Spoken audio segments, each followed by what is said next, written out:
কেন যুক্তরাষ্ট্রে ঠাঁই হলো না হাসিনার?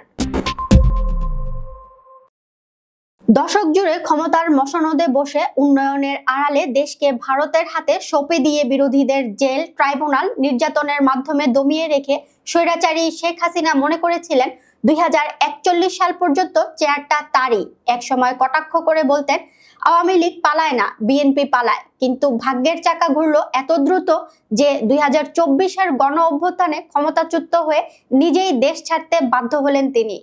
যে হাসিনা বিরোধীদের পালানো নিয়ে ব্যঙ্গ করতেন, সেই হাসিনাই দেশ ছেড়ে পালালেন সবার আগে।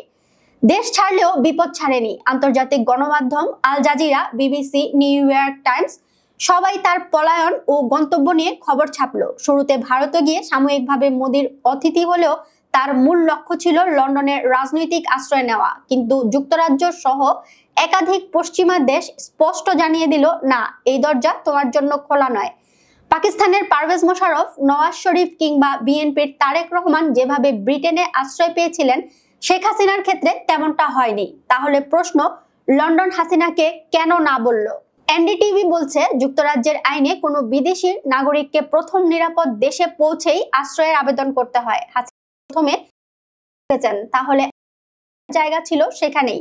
তাছাড়া ভারতের মাটিতে থেকেই লন্ডনে আশ্রয় চাইলে সেটা কূটনৈতিকভাবে অন্য দেশকে ঝুঁকির মুখে ফেলতে পারে। কিন্তু এটি একমাত্র কারণ নয়। আন্তর্জাতিক পর্যায়ে হাসিনার ভাবমূর্তি এমনিতেই ছিল কলঙ্কিত। মানবাধিকার লঙ্ঘন, গুম, খুন, গণহত্যা, নির্বাচন প্রহসন, এইসব অভিযোগে ভরে গেছে তার রেকর্ড। পশ্চিমা দেশগুলো, বিশেষ করে যুক্তরাষ্ট্র ও যুক্তরাজ্য, দীর্ঘদিন ধরেই তার সরকারের দমন নীতি নিয়ে সমালোচনায় মুখর ছিল।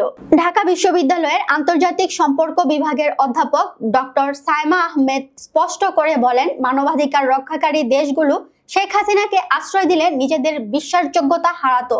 অন্যদিকে লন্ডনে বাংলাদেশ হাই কমিশনের একজন কর্মকর্তা বলেন, হাসিনা আনুষ্ঠানিকভাবে আশ্রয় আবেদন করেছিলেন কিনা এর কোনো লিখিত প্রমাণ নেই। তবে ধারণা করা হয় ভারত সরকারের মাধ্যমে লন্ডনের সঙ্গে যোগাযোগ হয়েছিল, আর তখনই না বলে দেয় ব্রিটিশরা। শুধু লন্ডনেই নয়, যুক্তরাষ্ট্রও তার ভিসা বাতিল করে দেয়। ইউরোপের কয়েকটি দেশেও প্রবেশের চেষ্টা ব্যর্থ হয়। ফলে শেষমেশ তাকে ভারতে সীমিত রাজনৈতিক আশ্রয় নিতে হয়। যদিও বিজেপি সরকার অভ্যন্তরীণ চাপে পড়ে কেন বাংলাদেশের ক্ষমতাচ্যুত প্রধানমন্ত্রী কেন্দ্রীয় সরকারের সমালোচনা করছেন, সেই প্রশ্নে সংসদে বিতর্ক হয়।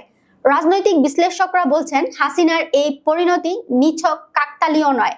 ক্ষমতায় থাকতে যেসব দেশের সমালোচনা করতেন, মানবাধিকার ও গণতন্ত্রের বুলি উড়িয়ে দিতেন, গণ অভ্যুত্থানের পর সেই দেশগুলোই তাকে ফিরিয়ে দিল।